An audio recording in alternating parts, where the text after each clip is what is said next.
Magandang gabi. Ako si Lian Buan. Nandito tayo sa headquarters ni President-elect Ferdinand Bongbong Marcos Jr. Kakatapos lang kaninang hapon ng press conference. Actually, the last press conference ni incoming Executive Secretary Vic Rodriguez at first formal press conference ng incoming Press Secretary Attorney Trixie Cruz Angeles. The press conference this afternoon was held hours after nagkaroon ng press conference kaninang umaga si President-elect Marcos sa select media outfits tatlo, no? SMNI, Net25, and GMA7. Net25 and SMNI are owned by religious entities that have endorsed and supported the candidacy of President-elect Marcos. GMA, as we know, is an independent news outfit and one of the leading broadcast entities, pero nagkagulatan na bakit tatlo lang silang pinaunlakan kaninang umaga ng press con. It was explained afterwards by Attorney Rodriguez saying na meron naman daw silang pending request and that it's not their policy to exclude other independent media outfits. And kanina mga isang oras tumagal yung press con ni President-elect Marcos, but it stood out and it was glaring for us that yung mga burning questions about the family and the history and their spotty history as a family, the pending cases, the history of human rights violations during the martial law were not asked at all. Even yung ill-gotten wealth, even as the economy was comprehensively discussed in 1 hour kanina, and they were talking about possible sources of funding, hindi natanong, even when meron pa dapat kukuhanin sanang 174 billion pesos sa PCG from the stolen wealth of the Marcoses and their cronies. Pero ang bago kaninang lumabas sa press conference ay ang mga bagong appointments to the economic team of President-elect Marcos. BSP Governor Ben Jocno will be the incoming Finance Secretary. Felipe Medalla will be replacing him as BSP Chief. And then former UP President Alfredo Pascual will be DTI Head. And Manny Bonoan will be DPWH Head. So at least yung matagal ng call na mag-name na ng economic team ay natupad na partially. Wala pa ring DBM Chief, so yun yung susundan natin. Kaya here with me tonight in this recap are our business reporters, Ralph Rivas and Aika Ray, to talk more about the economy. So unahin natin, Ralph, how do those names sound to you for the econ team? Well, for me, parang di ba yung theme ni President Marcos, yung during the campaign mo sa Bagong Pilipinas, Bagong Mukha, di ba? But yung mga in-appoint niya are not really new. Parang they've held positions in government before. Halimbawa si BSP Governor Diokno has served 3 presidents already. And of course, before being appointed as Bangko Sentral ng Pilipinas Governor, siya ang Budget and Management Chief ni President Duterte. And of course, and he was also the the DBM Secretary of former President Estrada, and has played a role in tax reforms under Cory Aquino. So, I mean, kung pagbabasehan yung mga pangalan, these people are deeply respected in the business community, and it seems na continuity yung magiging theme at least for the first few months or for the year. Although medyo matipid pa rin yung mga statements, no? But nagkaroon ng press briefing, na separate press briefing si BSP Governor Benjamin Diokno, and he said that he intends to retain most of the finance undersecretaries pagpasok niya sa DOF, including National Treasurer Rosalia De Leon. Again, so that tells you na parang tuloy-tuloy lang, business as usual, yung mukhang gusto niyang i-push dito. He was also asked kung ano ang masasabi niya tungkol doon sa mga naging proposals ni current Finance Secretary Carlos Dominguez III. Hindi siya masyadong nagbigay ng detalye sa comments niya, but he said that he will certainly look at the fiscal consolidation plans of Secretary Dominguez. And he also said na parang the debt levels, yung utang ng Pilipinas is not really much of a concern provided that the economy will continue to grow. And Governor Diokno has been really supportive on growth. Pagdating sa mga moves niya at the central bank, he kept interest rates low. That is a signal that he wants to support economic growth. Pagdating naman sa kay kanyang Trade Secretary, si ex-UP President Alfredo Pascual. Again, another respected figure in the business community. He's currently the Management Association of the Philippines President. And of course, dating President ng UP. And very well respected. And prior to this press briefing, Arsenio Balisacan was named as the NEDA chief. So all names familiar, and it seems that the business community is somewhat, ano bang term dito, relieved, I think, Aika, I don't know. Parang familiar names na kasi, na parang na-experience na nila kung ano yung style of leadership of these new appointments. But can I make a note to what you just said, Ralph? Kasi sinabi mo kanina, the econ team seems like a continuity plan. And that's very interesting for me to note as a political reporter kasi outside the economy, parang clean slate yung gusto niya eh. As in, fresh start. Huwag nating balikan ang nakaraan. Actually, meron siyang quote na huwag kalimutan na natin ang nakaraan. Pero for the economy, parang continuity. I mean, can you guys explain that how crucial it is na wag galawin ang mga economic plans, that continuity would actually be a good outlook or good plan for any president? Aika? Parang mas merong contribution si Ralph doon. Pinakalit sa akin, di ba? pero I mean, marami namang strategies pagdating sa approach in the economy, no? Pero yung strategy kasi ngayon ng current administration is to be prudent in spending. Even before the pandemic, naghigpit talaga si Finance Secretary Dominguez pagdating sa cash aid because of the debt levels, di ba? So, isa yun sa major criticisms na parang ang dami nang nagugutom nung pandemic, pero here comes the government na nagtitipid. But still, tuloy-tuloy yung mga infrastructure projects, yung allocation rather, but when it comes to yung actual na pag-construct, yan yung we have yet to see, di ba, Aika? But yun yung nakikita ko parang there is some effort to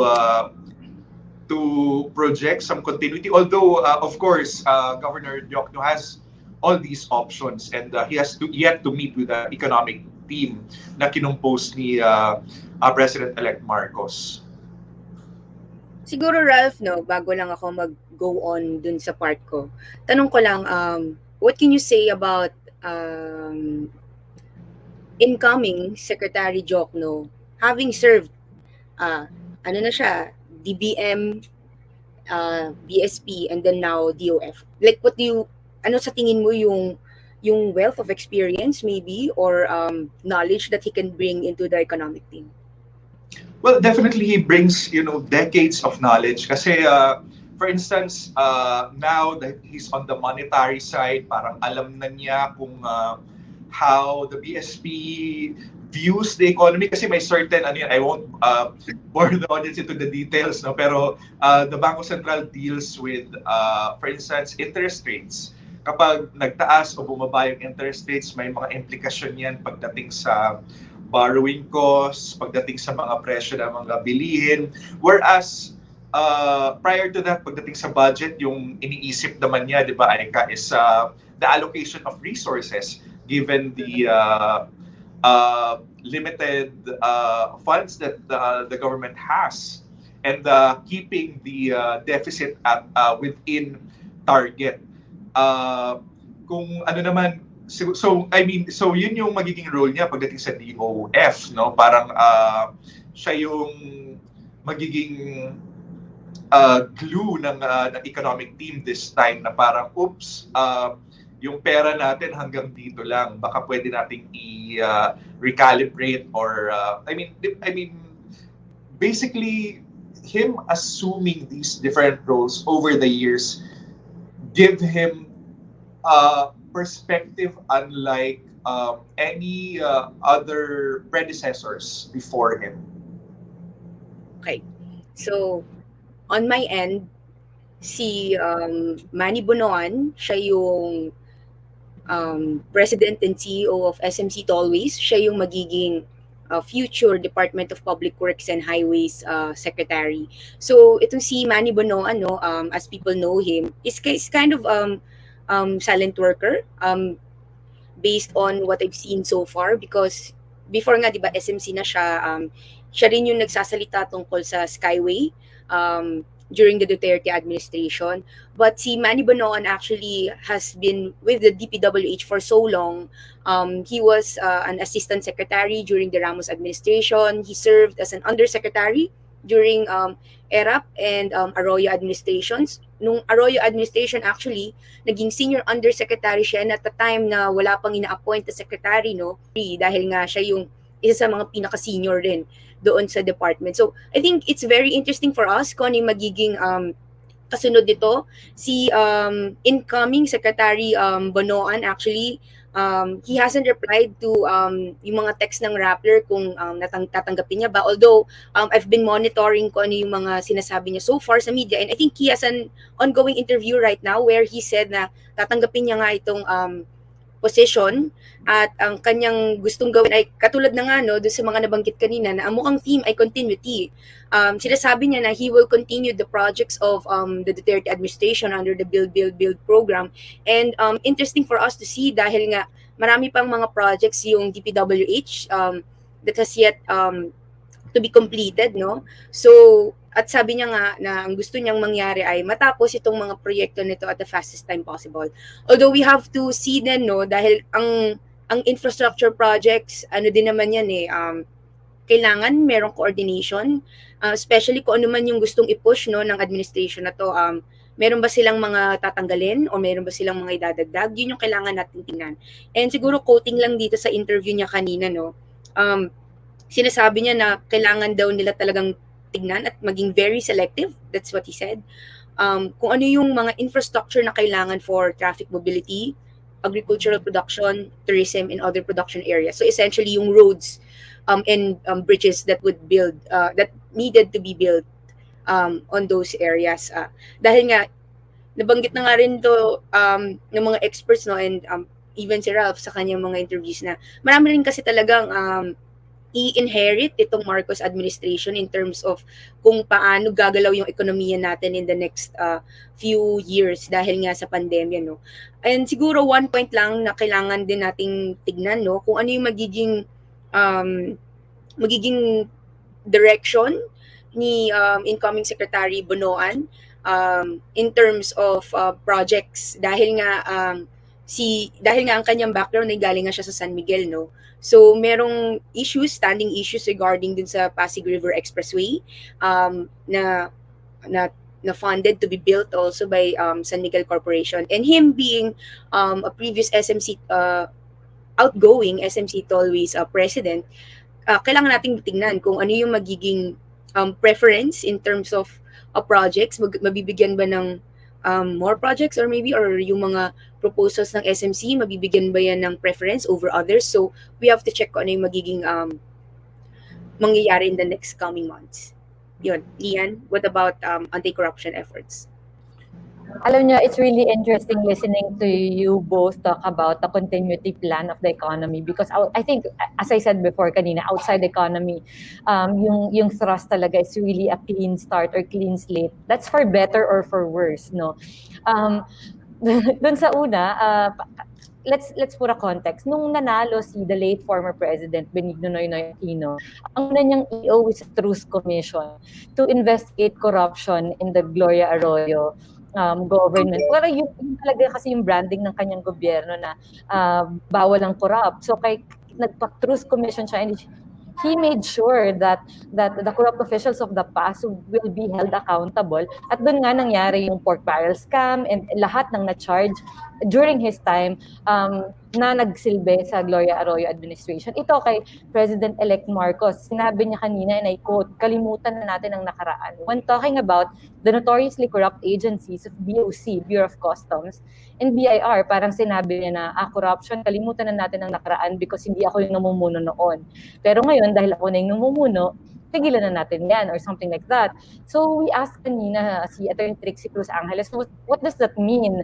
What do you mean forget about the past when you're talking about an agency like the BIR and the BOC that's really hotspot for corruption? At sinabi niya naman na, sinabi ni Attorney Angeles na what President-elect Marcos means that hindi siya mag-focus sa fault finding at hindi siya mag-focus sa sins of the past. Is that good or is that bad? Siyempre, hindi natin alam. Those who were charged and prosecuted during the Aquino administration would say that they were targeted dahil sila yung part ng past administration. But is that good or bad for rule of law, for holding people accountable or for justice? Is a clean slate good? Kasi unity nga naman ng branding nila. Siguro yun yung kailangan talagang bantayan. Yung isang, hindi nila to directly ina-address, but connected to that is if we are to have a fresh start, if we are to have a clean slate and forget about the past, what would happen to the pending cases against their family? The former First Lady Imelda Marcos still has a conviction on appeal sa Supreme Court for 7 counts of graft. What would happen to PCGG, which still has 174 billion pesos left to recover in stolen wealth from the Marcos family and their cronies? So does clean slate or fresh start mean i-withdraw yung mga kaso na to? That's, alam mo, kating-kati tayong tanongin yan during the entire campaign. We've never really had a direct answer at mukhang mahihirapan tayong tanungin siya ng direkta kasi kanina I was just beginning to, parang I was just still gearing up asking more questions pero dinidirekta sa ibang tao yung press conference ni Attorney Angeles. But she did say that she will have regular press briefings, possibly 2 press briefings in a week. So maybe it will be, pwede pang magtanong sa susunod. And I was really interested kanina nung tinanong si President-elect Marcos who his Solicitor General will be because yung OSG, although in the past parang hindi naman siya sikat, no? Hindi siya alam ng masang Pilipino kasi you would just hear about OSG if you want to get annulled or you want to get naturalized. Parang dun sila pumapasok. At naging sikat siya very slightly nung Pinoy administration because OSG was part of the arbitration team. Pero under the Duterte government, OSG really became powerful under Jose Calida, who is a Marcos loyalist and a campaigner of Bongbong Marcos in 2016 because nagamit yung office to run after perceived critics of the government. Maraming nakasuhan and even critical media. OSG yung nag-push, that's both Rappler and ABS-CBN. OSG yung push yung sa Rappler para mawalan ng license and sa ABS para mawalan ng franchise. So it's really interesting who his Solicitor General would be, and OSG with that power coming from Jose Calida also is in a very consequential role to probably and potentially withdraw the cases against their family kasi sila yung tribune of the people, sila yung counsel for the government. Even though mas malaki yung role ng Office of the Ombudsman, which is a constitutional body, there is a role there. There is a very important role there for the OSG kasi sila yung pwedeng mag-submit ng pleadings. And syempre, we also want to know who his PCGG head would be pero hindi siya tinanong kanina nung tatlong reporters na representative na present kanina dun sa press briefing. At yan din yung gusto kong tanungin when I get the chance. Lian, gusto kong balikan yung point mo, no, na yung paglimot sa nakaraan. Parang, yeah, it's dangerous on a political sense, but it's also very dangerous on a business sense or when you talk about economics. Tandaan natin, when yung term ni incoming President Marcos ay it's gonna be a struggle kasi mahihirapan siya. I mean, kailangan niyang mag-isip kung uutang ba siya or saan siya maghahanap ng pera. And saan yung isa sa mga unang pwedeng tingnan kung saan makahanap ng pera? Tax evaders. Remember, President Duterte, during the start of his term, hinabol niya yung, for instance, Mighty Corporation and of course, Philippine Airlines. Kumita yung government, for instance, ng $117 million for going after PAL, and billions of pesos pagdating doon sa Mighty. So, I mean, yung mga paglimot sa nakaraan na yan, I mean, that's very dangerous, not just in the political sense, but in the realm of business and economics as well. Yeah, thanks for pointing that out, Ralph, kasi meron ding 23 billion, possibly reaching 203 billion unpaid estate tax ng mismong pamilya. So kung kakalimutan din yon ng BIR, that's a Parang source of, malabo. di ba, that's a source of funding. At parang yun nga yung gusto ko sanang tanongin if I were there. Kasi President-elect Marcos repeatedly said he thinks that the distribution of wealth in the Philippines is not equitable. Tapos sinasabi niya pa nga na kailangan nating humanap ng ibang sources of funding. So parang kating-kati akong tanongin, sir, yung 203 billion pesos could be a source of funding. And even yung remaining in litigation sa PCGG. But yun nga, I think the other story of this day would be gaano ba kahirap tanungin tong mga tanong na to. Pero again, I remember this past interview that I did with our tax expert Mon Abrea, no. Pwede namang hindi bayaran ng pamilya Marcos yung estate tax. Magpakulong na lang sila 6 years and they get to keep the properties. Thank you. Maraming salamat. Thank you, Aika and Ralph, for joining me. I couldn't have discussed economy by myself. Baka umiyak ako dito mag-isa kung wala kayo. Maraming salamat. That was Ralph Rivas and Aika Ray, our business reporters. Thank you for watching this Rappler Recap.